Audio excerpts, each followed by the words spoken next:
Hola profes, ¿cómo están? Bienvenidos a su podcast para maestros. Este podcast está dirigido para profesores y profesoras en Latinoamérica e hispanohablantes. Aquí les voy a contar mi experiencia como maestra internacional. He trabajado en los Estados Unidos como maestra, también en China actualmente, y quiero contarles cómo ha sido esa experiencia, cuál es el papeleo, cómo lo logré, etc. Espero les sea de mucha ayuda. Empecemos.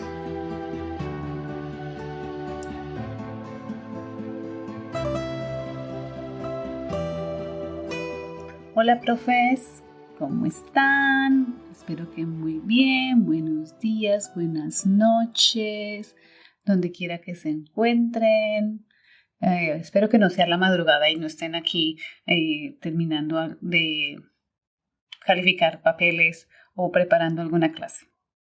Pero bueno, es muy posible que lo estén haciendo porque a pesar de que muchas personas no saben, los maestros hacemos muchas cosas en casa, trabajamos mucho en casa.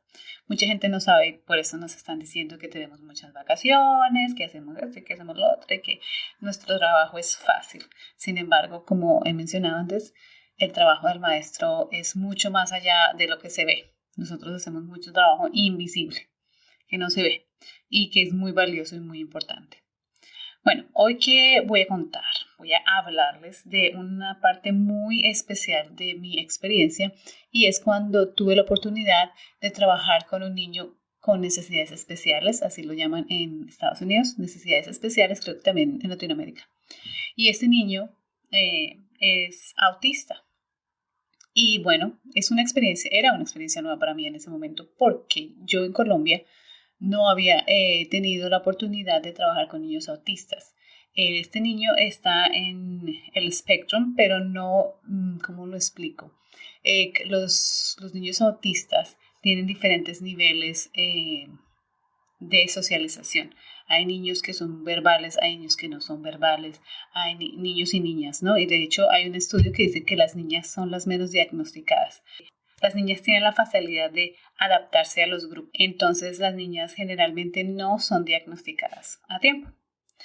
Les voy a contar cómo empezó la historia. Recuerdan que yo les conté que yo tenía unas compañeras de trabajo que me ayudaron increíblemente y que me enseñaron muchísimas cosas. Pues una de ellas, su hijo, es autista. Y era el momento para que su hijo entrara a la escuela. Ya tenía la edad, entonces recuerden que yo enseño kindergarten. Ya el niño tenía la edad. Entonces, como ya tenía la edad, pues ella vino y me preguntó. Yo enseñaba español como inmersión, es decir, no se habla inglés en la clase, entre comillas. Uno habla inglés, pero no tanto. Y ella vino y me habló. Ella es una gran persona, es una excelente maestra, de ella aprendí mucho. Entonces, ella vino y me dijo, Carolina, ella va con mi primer nombre, después se los digo, pero digamos que dijo Carolina. Ella viene y me dice que quería que su hijo estuviera en mi clase.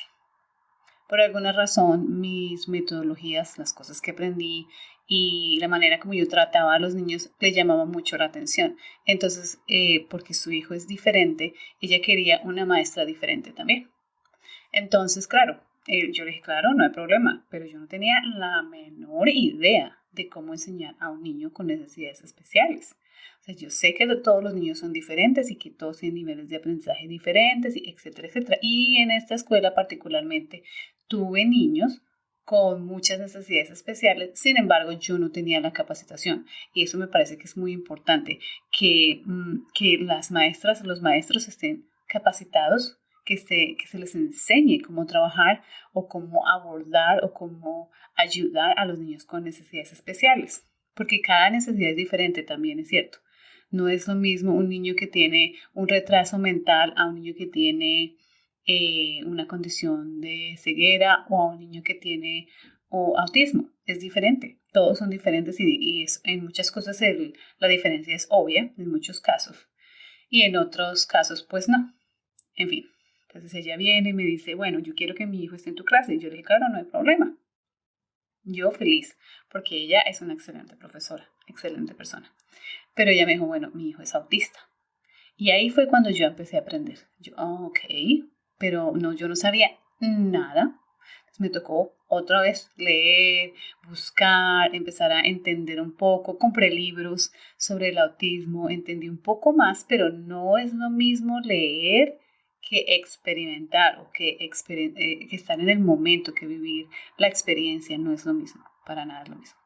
Entonces llegamos, el niño, ¿por qué ella quiso que su hijo estuviera en mi clase? Yo recuerdo mucho, porque pues yo salía con ella se convirtió en mi amiga. Entonces ella se convirtió en mi amiga y salíamos que a la playa, vivíamos cerca de una playa, que vamos a comer, que los fines de semana hacemos esto. Entonces nos reuníamos mucho y en una de esas ocasiones el niño se encariñó conmigo. Y eso es difícil con un niño autista. Él no muestra o él no mostraba en ese momento ninguna emoción por nadie, especialmente una persona extraña. Él me conoció cuando tenía, digamos, él tenía por ahí 4 años. Bueno, y ese día nos sentamos los dos en la parte trasera del carro con la mamá y el niño y estaba alguien conociendo, no me acuerdo quién era, y el niño se queda mirándome y me sonríe. Ella era un poco más verbal, les costó un poco que que él empezara a expresarse, les costó mucho trabajo, pero ya empezaba un poco a expresarse, a hablar un poco y se queda mirándome, que es muy poco común. Yo creo que ella tomó una foto y me toma la mano y para ella eso fue como, wow, aquí pasó algo, aquí hay una conexión. Entonces el niño tuvo una conexión conmigo y para ella en su momento ella decía, él debe estar en la clase con una persona con la que tenga una conexión. Entonces él se unió a mi clase, a una clase de español. Ya este era mi 4 año en los Estados Unidos. Entonces yo ya tenía la experiencia, ya sabía cómo era el sistema, las evaluaciones, les tengo que hacer otro audio de las evaluaciones. Yo ya sabía más o menos cómo se manejaban las cosas, los niños, que dije, las evaluaciones, etcétera, etcétera. Entonces ya tenía más experiencia, entonces me sentía mucho más segura, entonces dije, claro, pues, ¿cómo no? Pero entonces ella viene y me explica, bueno, si tú necesitas algo, por favor llámame en cualquier momento, porque ella sabía que él iba a tener momentos de histeria, iba a tener episodios en los que iba a llorar, en los que iba a gritar, en los que no iba a entender, en los que se iba a exacerbar. Entonces el niño tenía sus momentos, pero en ese momento pues yo no tenía la menor idea. Yo había leído, pero no sabía muy bien. De hecho me vi un par de películas, pero no explican muy bien. No explican muy bien. Entonces, bueno, llega el niño a la clase. Ese año tengo una clase mucho más homogénea, diría yo, con familias más funcionales, más estables y con muchas más ganas de aprender, ¿no? No solo el niño, sino el niño y la niña, perdón, el niño y la niña, sino la familia en general estaban muy emocionados por estar en el programa y por conocerme a nosotras, a las maestras de español, no solo a mí, y tenían unas ganas de estar en este programa porque ya se habían dado resultados, se había hablado de nosotras, se había hablado de lo buena maestra, las maestras que éramos, porque sí éramos buenas maestras a pesar de lo difícil lo difícil que es al principio, pues empezamos a ser reconocidas por los resultados porque los niños empezaron a hablar español. Entonces, pues claro, el programa funciona. Entonces vendían el programa bastante. De hecho, a mí me hicieron una entrevista. Voy a buscar dónde está. Me hicieron una entrevista en el programa de televisión local para enseñar un poco, para promocionar un poco el programa. Luego de eso, entonces el programa empieza a rotar, ¿no? De voz a voz, y empiezan a ver padres viendo a sus hijos hablar español a final de kindergarten. O sea, eso es maravilloso. O sea, que en un año un niño ya pueda hablar un idioma más fluidamente, pues es increíble. Y eso pasa porque realmente funciona. A estas edades los niños aprenden mucho más rápido. Los niños y niñas aprenden mucho más rápido. En fin, entonces llega a mi clase y bueno, yo no sé mucho de cómo manejar a niños autistas, pero ella me empieza a enseñar. Entonces yo prácticamente tuve la ayuda de la mamá, una mamá totalmente involucrada con su hijo. y entendiendo que ella como maestra sabía lo que nosotras vivíamos como maestras, ¿no? Ella entendía qué es ser maestra y ella entendía que era difícil tener un niño especial en la clase. Entonces, para ella, facilitarme las cosas era muy importante. Entonces llega este chiquito a la clase, llega mi clase, ese año tenía que unos 20 estudiantes, todos muy lindos, muy especiales, como con muchas ganas de aprender. Se veía que en la casa les habían dicho, qué maravilla que vas a estar en este programa. Estos niños se sentían súper orgullosos de estar con nosotras. Teníamos en ese momento 2, 4, 6 clases, si no estoy mal, 6 o 8 clases de español. Entonces teníamos ya 2 maestras de kindergarten, 2 maestras en primer grado, 2 maestras en segundo grado. ¿Eran 2? No, mentiras. Una maestra en segundo grado y una maestra en tercer grado. Éramos 6. Entonces los niños que estaban en tercer grado, los que lograban entender el sistema del idioma, pues hablaban fluido, leían fluido, todo fluido, súper bien. Entonces el programa pues llama mucho la atención. Este programa también lo tienen en otros idiomas, creo que lo tienen en mandarín también, no sé ahora, pero lo tenían en mandarín también, estaban empezando con el mandarín. Creo que el mandarín es más difícil.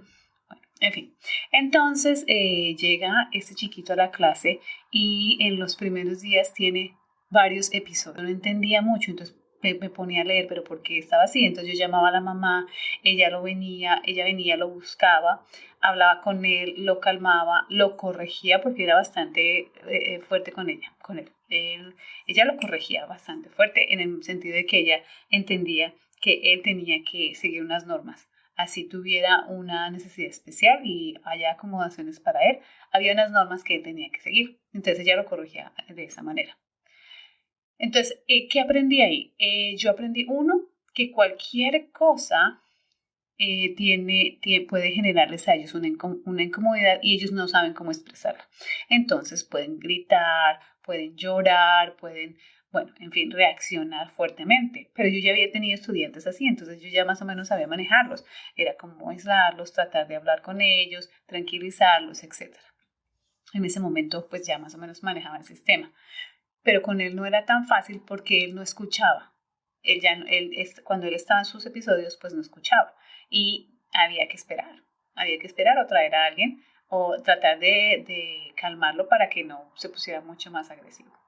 Y entonces eso pasaba en la clase. Y en esa clase, pues obviamente los otros niños se asustaban y no sabían qué hacer. Entonces ahí había mucho trabajo que hacer con ellos, con el grupo en sí y con el niño. Él también tenía una maestra que venía y lo llevaba a hacerle terapia, una cosa como una clase aparte. Pero no era mucho, no era tan común que pasara. Entonces venía la mamá y empezamos a aprender. Empecé a aprender. Algo que aprendí que fue muy importante es que como ellos tienen la mayoría de los niños con autismo, sus sentidos están como muy agudos. Entonces su olfato es agudo, su oído es agudo, en algunos casos su visión es aguda. Entonces cualquier cosa que genere, digamos, llega un olor de algún lado, llega un sonido fuerte o a la voz, inclusive la voz de una persona les puede generar una inconformidad o les puede generar una incomodidad, no inconformidad. Entonces a él eran los sonidos y uno tiene que empezar a ver con cada estudiante, especialmente con niños autistas, qué es lo que está generando esta incomodidad. Para él era el sonido, entonces mi clase era ruidosa. Entonces empezamos a tratar de hablar con los estudiantes, bajemos la voz, busquemos como opciones para que él se calmara un poco. Entonces la clase era ruidosísima. Entonces en Estados Unidos, y yo creo que ya en Latinoamérica deben vender una especie de audífonos que no son audífonos, pero lo que hacen es cubrir el contorno de la oreja para disminuir los ruidos. Entonces, hacíamos eso o usábamos unos audífonos ya viejos que no servían, le cortábamos el cable y los usábamos con él para cuando teníamos eventos especiales. ¿Qué eventos especiales? Que una reunión de todos los estudiantes, una asamblea de todos los estudiantes, que venían invitados, que habían eventos ruidosos, música, etc. En ese momento teníamos los audífonos, se los poníamos y él se calmaba.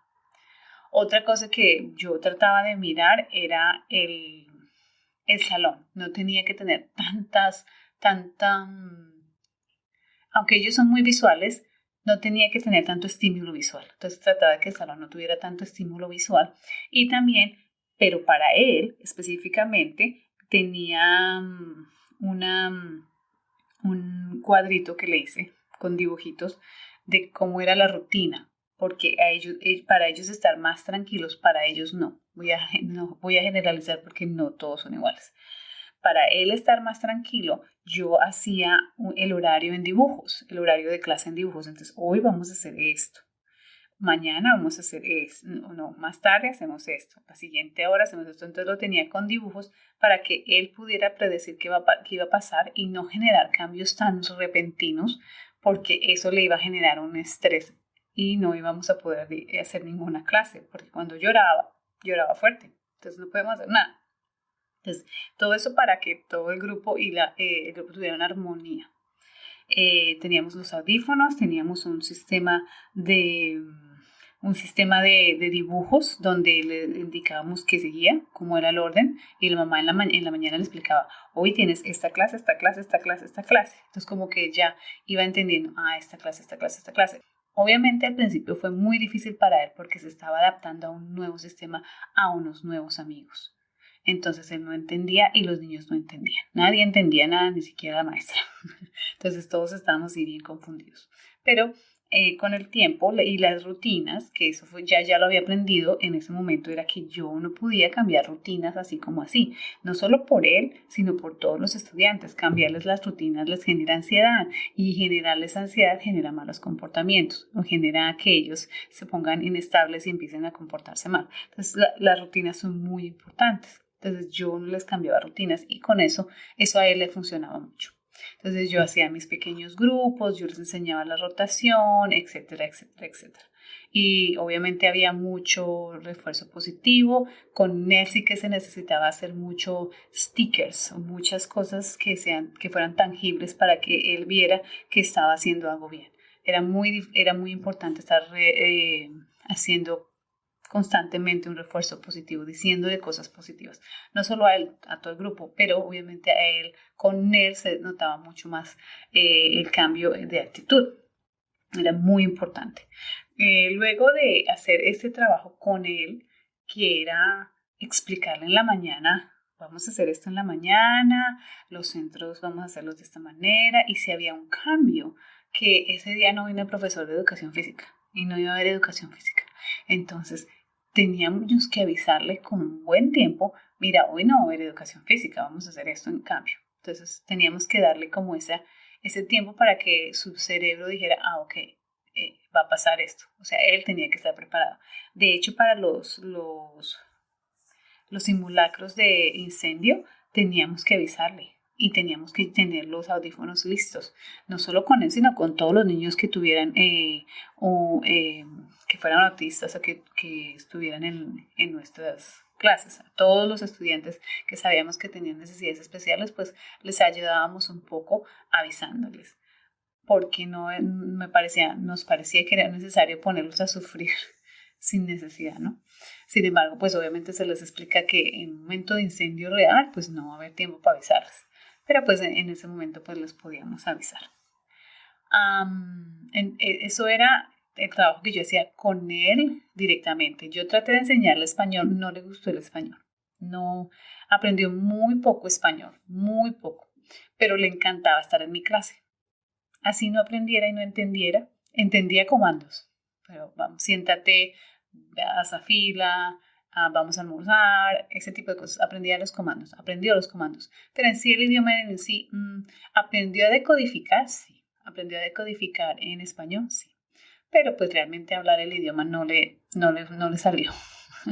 No fue posible. Sin embargo, no era nuestra prioridad en ese momento, porque se estaba adaptando a una nueva clase y estaba en kindergarten.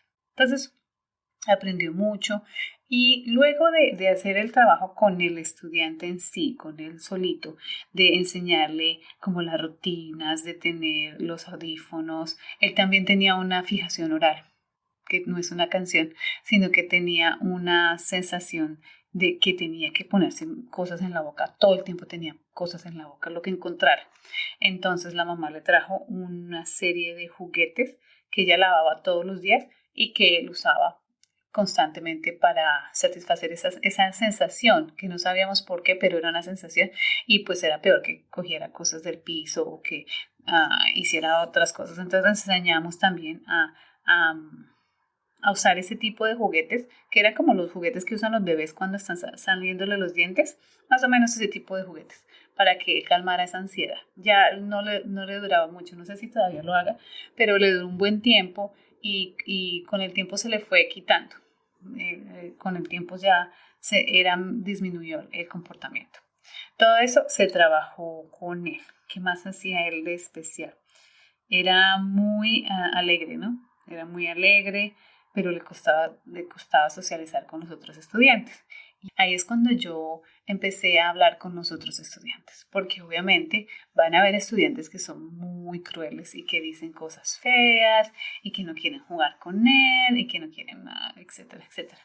Entonces lo que hicimos, o lo que hice yo en la clase, fue cuando mi estudiante autista salía a su clase de especial, a su clase para manejo, no me acuerdo, realmente no me acuerdo qué, pero él salía como una vez al día de la clase.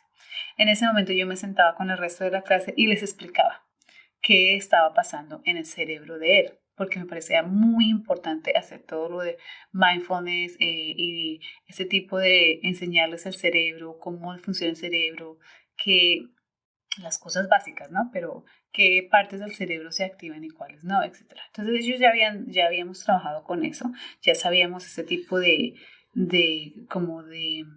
información. Entonces ahora lo que íbamos a hacer, lo que yo hice con ellos es explicarles por qué él se comportaba, cómo se comportaba y cómo lo podíamos ayudar. Entonces yo generé con ellos una comunidad en la que todos íbamos a ayudarnos a todos. No solo él, no todos ayudándonos a él, sino que todos nos ayudamos a todos. ¿Qué les enseñé en esos momentos? En esos momentos les enseñé. Uno, creo que bajé un video de YouTube donde hay una explicación muy explícita de cómo funciona el cerebro de muchos niños autistas. No son todos, pero es como cuando un ruido, cómo suena un ruido para ellos, cómo suena una voz en el cerebro de ellos, cómo se ve una imagen en el cerebro de ellos, cómo se ven ciertos colores.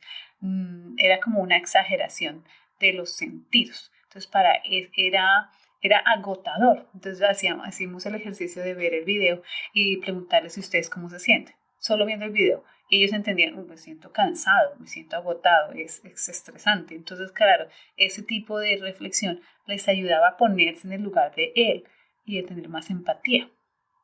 Otra manera que les enseñé a ellos, primero es que él también tenía que seguir las normas y que él también tenía que portarse como todos los demás. Tenía que seguir las rutinas y las normas de la clase, que no era una excepción para él, pero que habían una serie de cosas en las que ellos me podían ayudar.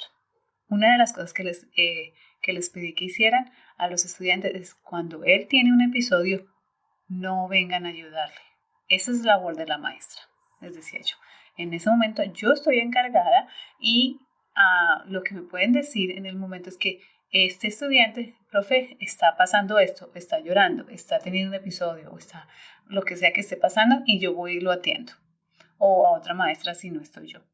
Y en ese momento, ya, esta es tu labor, ya no me ayudes más. Porque claro, ellos quieren ayudar y hablar con él y consolarlo y decirle y no sé qué. No, en ese momento no necesitamos eso.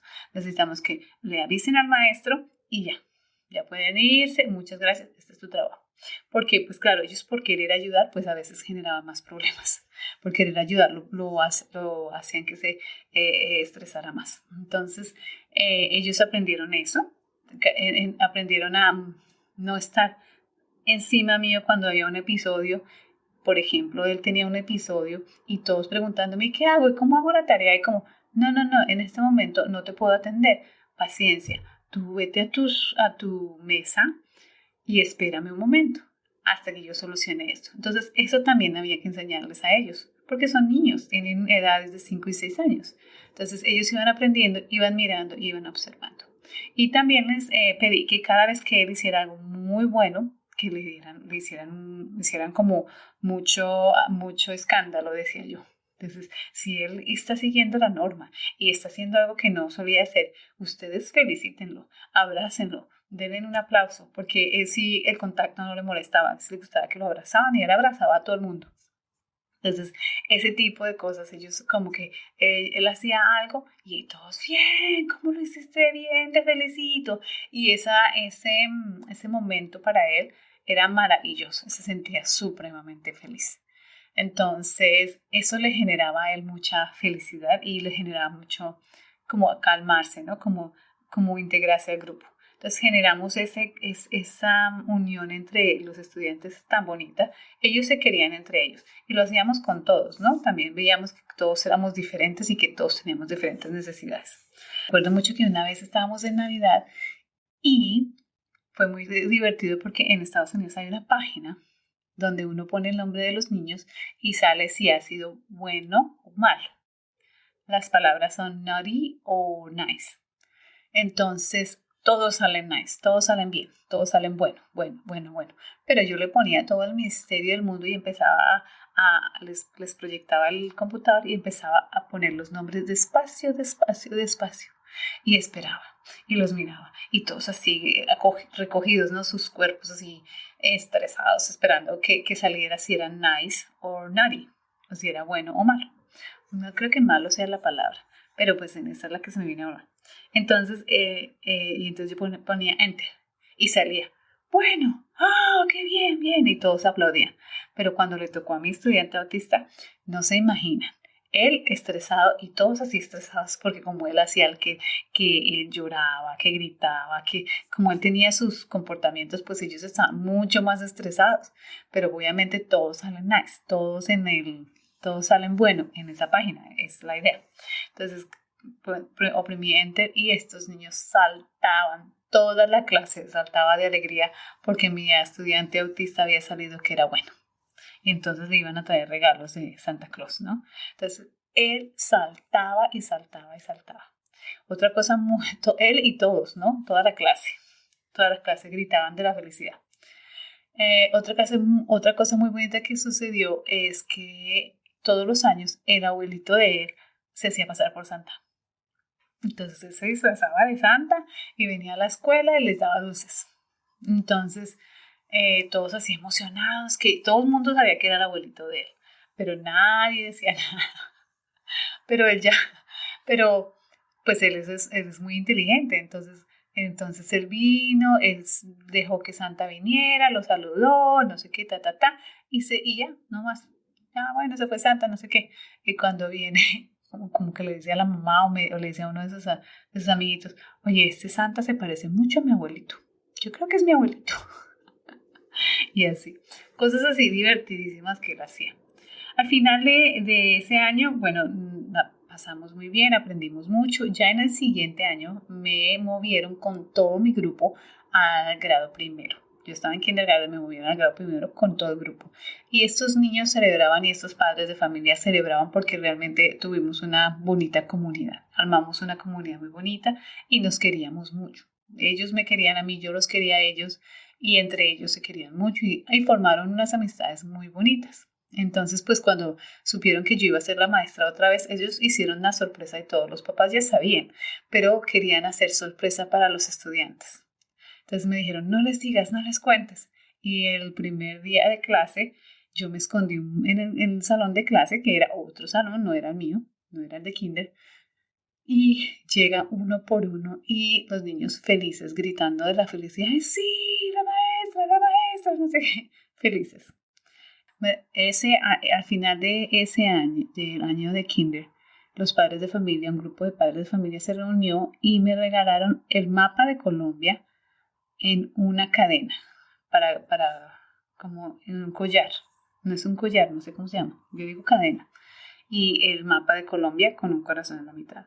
Me pareció uno de los regalos más hermosos que me han dado. Me pareció hermoso, todavía lo tengo y lo atesoro porque me gustó demasiado ese regalo. También me llevaron orquídeas, que era la flor nacional de Colombia, es la flor nacional de Colombia. Entonces, ese regalo, ese mapita de Colombia en una cadena, me pareció hermosísimo. Uno de los regalos más bonitos que me han dado. Fue muy bonita esa experiencia.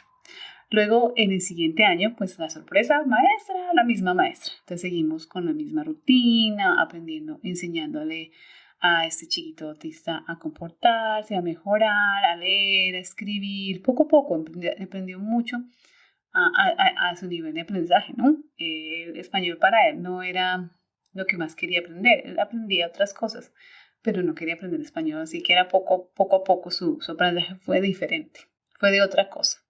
Pero pues no estábamos ni preocupados ni nada, estábamos viviendo su proceso, cada uno viviendo su proceso.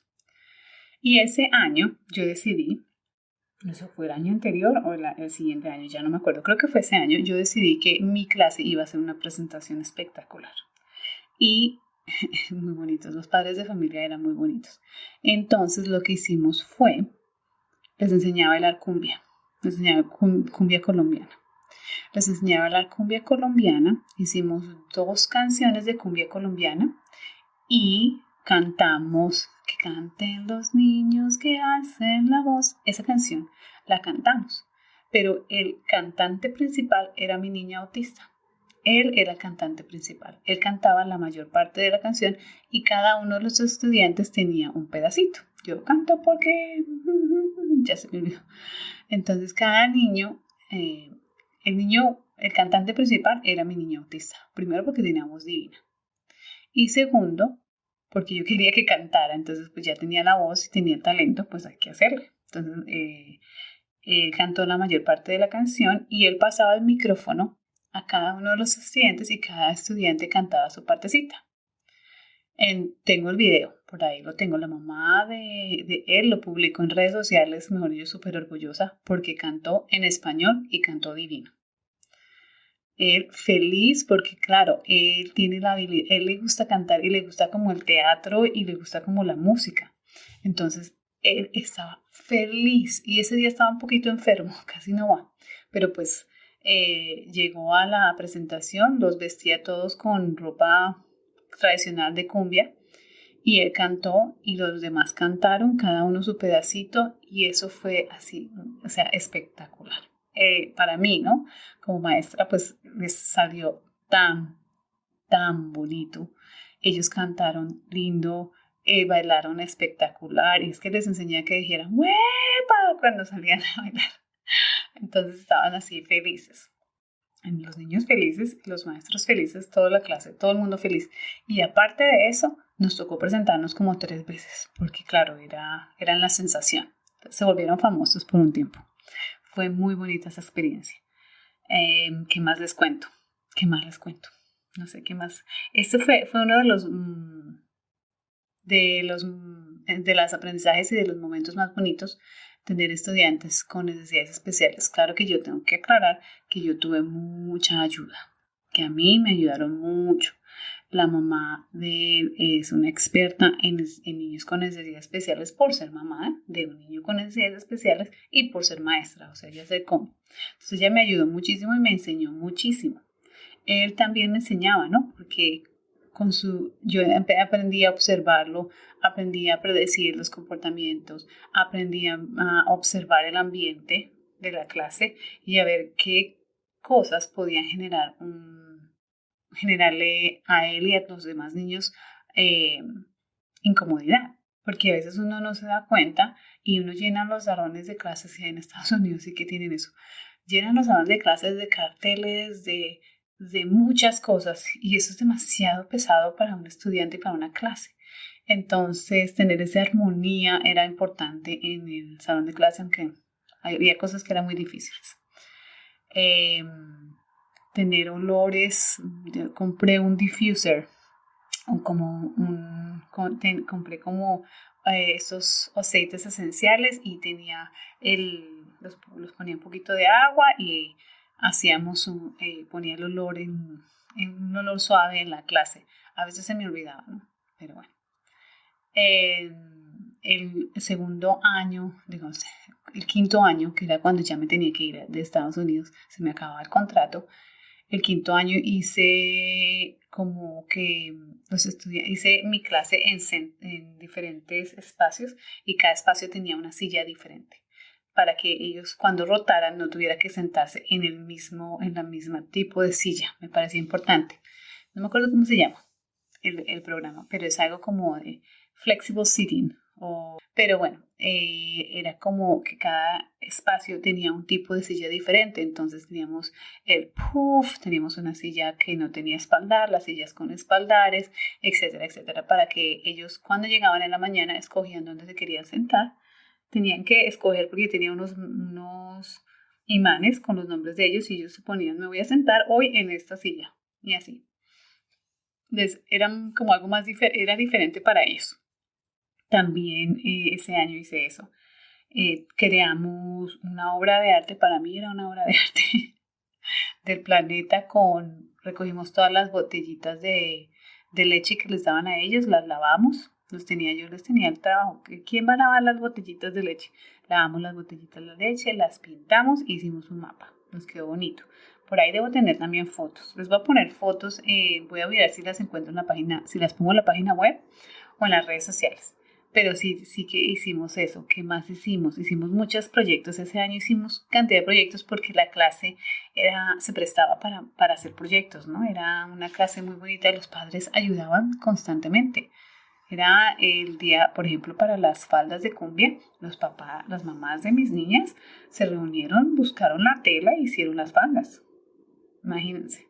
Pero era porque ellas querían estar allí y querían ayudar y estaban así súper emocionadas. Entonces fue una clase bonita y en ese momento es cuando ya me toca irme de Estados Unidos, ya cuando tengo ya máster en cómo manejar estudiantes y etcétera, ya me tenía que ir y yo podía quedarme si yo hubiera querido hacer el papeleo y pagar, que no es barato, toca pagar, hay que pagar una serie de documentación y abogados y etcétera para conseguir un permiso para quedarse, que se puede porque necesitan maestros constantemente.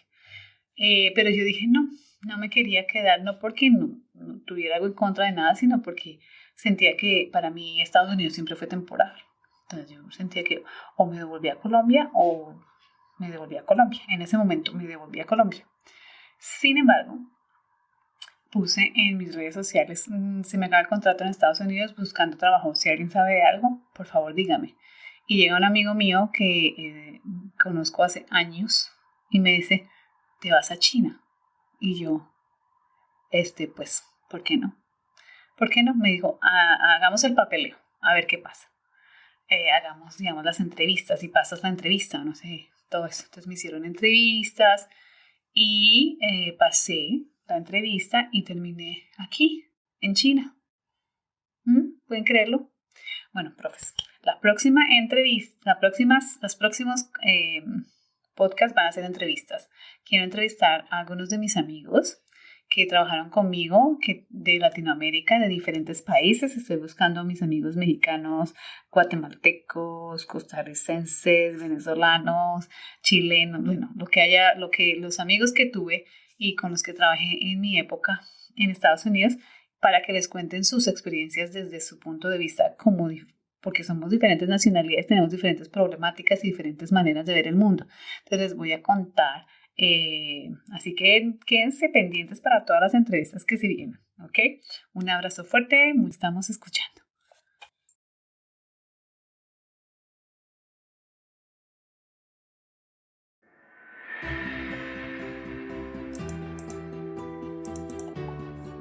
Bueno, profes, hasta aquí va este capítulo. Espero les haya servido mucho, que les haya gustado, les haya encantado, que los haya entretenido, que les sirva la información que les estoy dando.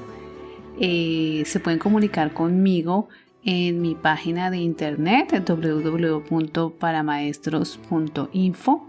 Ahí están mis contactos, mis redes sociales. Pueden llegar ahí, mirar, contactarme, escribirme a mi correo electrónico. Mi correo electrónico es podcast@paramaestros.info. Ahí escríbanme, yo estaré muy pendiente de sus mensajes. Si quieren que les cuente algo nuevo o alguna información que les parezca interesante, que quiera que les comparta, con mucho gusto les compartiré. Solo escríbanme y bueno, nos estamos escuchando. Un abrazo fuerte y hasta el próximo capítulo. Chao.